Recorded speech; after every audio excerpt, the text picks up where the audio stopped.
Marc, chapitre 11. Lorsqu'ils approchèrent de Jérusalem, près de Bethphagée et de Béthanie, vers le mont des Oliviers, Jésus envoya 2 de ses disciples en leur disant: Allez au village qui est devant vous.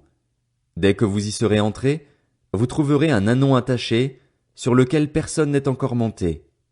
Détachez-le et amenez-le. Si quelqu'un vous demande: Pourquoi faites-vous cela? Répondez: Le Seigneur en a besoin, et à l'instant il le laissera venir ici. Les disciples partirent. Ils trouvèrent l'ânon attaché dehors près d'une porte, dans la rue, et ils le détachèrent. Quelques-uns de ceux qui étaient là leur dirent: Que faites-vous? Pourquoi détachez-vous cet ânon? Ils répondirent comme Jésus le leur avait dit, et on les laissa faire. Ils amenèrent l'ânon à Jésus, jetèrent leurs vêtements sur lui, et Jésus s'assit dessus. Beaucoup de gens étendirent leurs vêtements sur le chemin, et d'autres des branches qu'ils coupèrent dans les champs. Ceux qui précédaient et ceux qui suivaient Jésus criaient: Hosanna! Béni soit celui qui vient au nom du Seigneur! Béni soit le règne qui vient au nom du Seigneur, le règne de David, notre Père. Hosanna dans les lieux très hauts! Jésus entra à Jérusalem et se rendit au temple.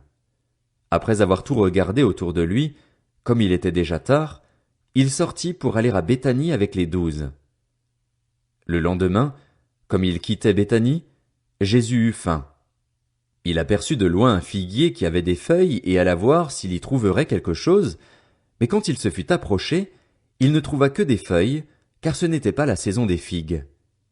Alors Jésus prit la parole et lui dit: Que plus jamais personne ne mange de ton fruit. Et ses disciples l'entendirent. Ils arrivèrent à Jérusalem, et Jésus entra dans le temple. Il se mit à chasser ceux qui vendaient et qui achetaient dans le temple, et il renversa les tables des changeurs de monnaie et les sièges des vendeurs de pigeons.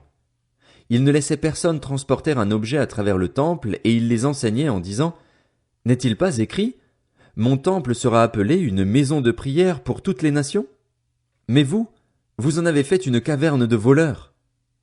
Les chefs des prêtres et les spécialistes de la loi l'entendirent, et ils cherchaient les moyens de le faire mourir. Ils le redoutaient en effet, parce que toute la foule était frappée par son enseignement. Le soir venu, Jésus sortit de la ville. Le lendemain matin, en passant, les disciples virent le figuier. Il était desséché jusqu'aux racines. Se rappelant ce qui s'était passé, Pierre dit à Jésus: Maître, regarde, le figuier que tu as maudit est desséché. Jésus leur dit alors: Ayez foi en Dieu.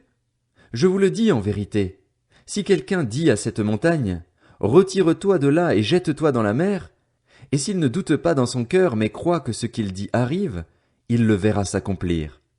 C'est pourquoi je vous le dis, tout ce que vous demanderez en priant, croyez que vous l'avez reçu et cela vous sera accordé. Et lorsque vous êtes debout pour prier, si vous avez quelque chose contre quelqu'un, pardonnez-lui afin que votre Père céleste vous pardonne aussi vos fautes. Mais si vous ne pardonnez pas, votre Père céleste ne vous pardonnera pas non plus vos fautes. Ils se rendirent de nouveau à Jérusalem et, pendant que Jésus se promenait dans le temple, les chefs des prêtres, les spécialistes de la loi et les anciens vinrent vers lui et lui dirent: Par quelle autorité fais-tu ces choses et qui t'a donné l'autorité de les faire? Jésus leur répondit: Je vous poserai moi aussi une question. Répondez-moi, et je vous dirai par quelle autorité je fais ces choses. Le baptême de Jean venait-il du ciel ou des hommes? Répondez-moi. Mais ils raisonnèrent ainsi entre eux: Si nous répondons du ciel, il dira: Pourquoi donc n'avez-vous pas cru en lui? Et si nous répondons des hommes? Ils redoutaient les réactions du peuple, car tous considéraient réellement Jean comme un prophète. Alors ils répondirent à Jésus: Nous ne savons pas. Jésus leur répondit: Moi non plus, je ne vous dirai pas par quelle autorité je fais ces choses.